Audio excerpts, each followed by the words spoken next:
Salve galera! Amigas, amigos do Grande Prêmio, tudo bem com vocês? Beleza? Sou Fernando Silva, falando aqui neste GP às 10 noturno desta segunda-feira, de uma semana que promete ser bastante movimentada por conta do GP do Canadá de Fórmula 1, sétima etapa da temporada 2018, acontece nesse próximo domingo, lá no lindo, sempre em um circuito muito legal também, o circuito Gilles Villeneuve, que tem na sua história aí nada menos que 6 vitórias do Lewis Hamilton. O recordista é o Michael Schumacher com 7 triunfos lá no Canadá. Mas eu não vou falar nem sobre o Schumacher e nem sobre o Hamilton, vou falar sobre o Ricciardo. Ele que, aliás, venceu sua primeira corrida na Fórmula 1 lá no Canadá em 2014. Mas a gente fala sobre o australiano sob um contexto obviamente mais recente, depois de uma grande vitória, uma maiúscula vitória no GP de Mônaco há quase 2 semanas, na esteira de um final de semana perfeito para o Ricciardo lá no Principado. Eu falo sobre ele porque sempre que a gente vê uma performance notável, no caso do Ricciardo, a gente vai acabar falando um pouco sobre o futuro dele na Fórmula 1.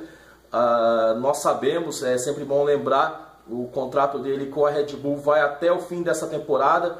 Ainda não existe uma definição sobre o futuro, embora fique cada vez mais claro que o futuro dele em si, onde, na minha visão, ele tem mais chances de ser campeão na Fórmula 1, considerando o contexto atual, e ao menos nas próximas temporadas, é ficar onde está.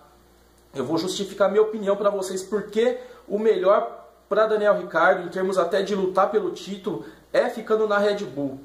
A gente vê que a Ferrari já tem um quadro bem definido, pelo menos até 2020, com a permanência do Sebastian Vettel, e abre-se aí uma possibilidade, talvez, para o Daniel no segundo carro da Ferrari.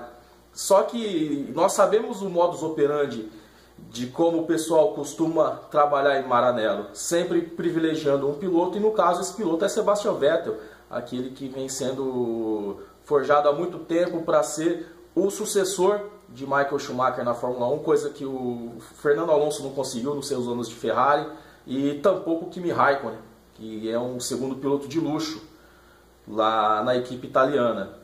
Caso o Ricciardo fosse para a Ferrari, tenho certeza que ele não se sujeitaria a ocupar um papel de mero segundo piloto, e aí iria totalmente contra o que a Ferrari costuma trabalhar há muito tempo.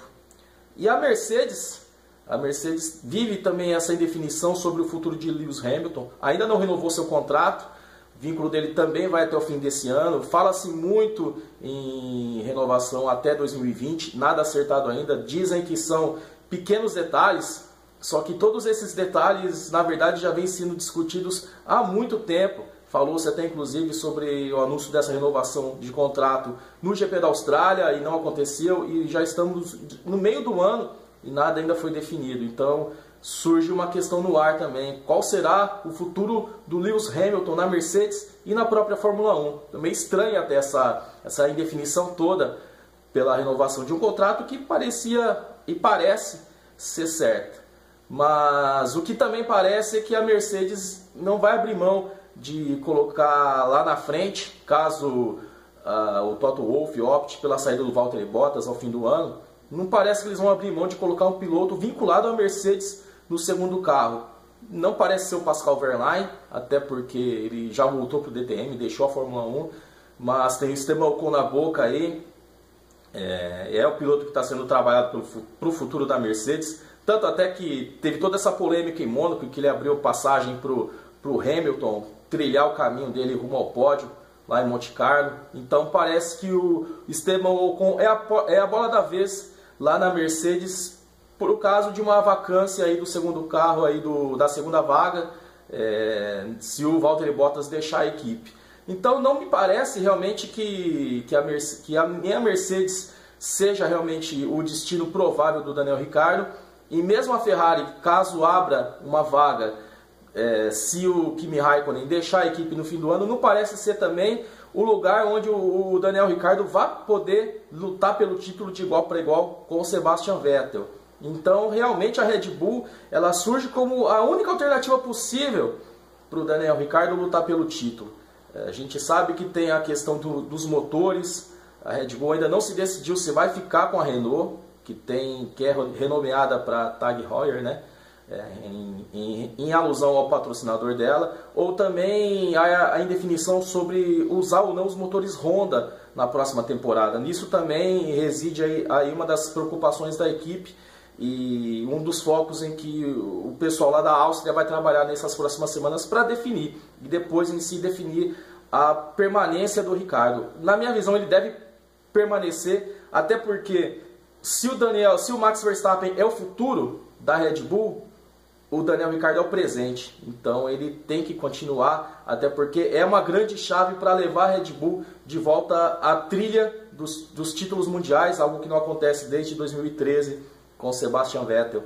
E o Ricciardo é um cara muito carismático, é uma figura que realmente a Fórmula 1 precisa. E claro, se ele puder vencer, se ele puder lutar pelo título, ainda mais depois dessas 2 vitórias nessa temporada, seria realmente muito legal para a Fórmula 1.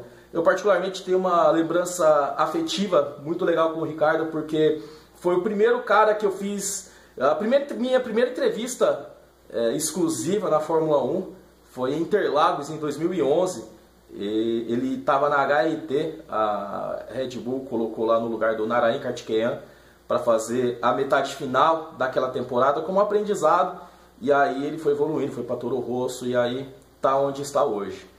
Então a gente está fechando aqui esse GP às 10, lembrando que a partir de amanhã, Flávio Gomes, direto de Moscou, já vai fazer o nosso GP às 10 diurno. Daí em diante ele vai estar por lá, por todos esses dias, fazendo a cobertura para a Copa do Mundo, para os canais Fox Sports. Valeu, gente, prazer sempre falar com vocês, muito obrigado, e aproveitem a semana e curtam muito o noticiário do nosso icônico Grande Prêmio. Valeu, gente, um abraço, grande semana para todos nós, valeu demais.